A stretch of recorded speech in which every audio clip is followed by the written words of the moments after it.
បងថ្ងៃនេះអូនមកជួយលក់នំចេកចិនមិនអូនដឹងបើទឹកបុកអូនnóដូចសបាយដល់ហើយអីអាវិសទៀតចូលមាត់អូន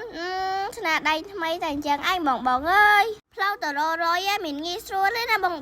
ថ្ងៃនេះអូនទំនេរអូនមកជួយលក់នំចេកចិនឲ្យតំឡងជាតិរបស់ម៉ៃអូនហ្នឹងណាមើលតែតំឡងនេះក៏តំណងដែរបងអើយឡើងក្រហមឆ្អិនឆ្អៅហ្មងបងជួយទិញអូនផងណាដំឡូងក៏ធម្មជាតិចេកក៏ធម្មជាតិដែរមកចេកឡើងកប៉ោងហ្មងតម្លៃក៏សមរម្យទៀតមើលតែមុខអូននៅ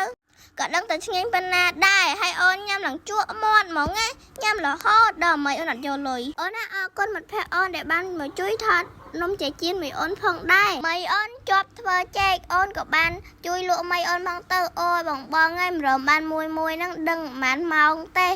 តឹងទ្រូងដល់ឡៃខ្លួនឯងក៏មើលក៏តឹងទ្រូងដែរបងឯងក្តាមនឹងអត់ឡើងពងឡើងច្រើនម៉ាក់អូនក៏បានទិញពី3ទៅនៅតបមីអូនណាងាយស្រួលទិញមកហូបណាបងគេដឹកមកដល់មុខហ្មងវ៉ាតែអាគ្រឿងសមុទ្រហ្នឹងដូចជាក្តាមបកាត្រីអីជាដើមអរគុណបងហើយបងកុំភ្លេចមកជួយទិញនំអូនផងណាបាយ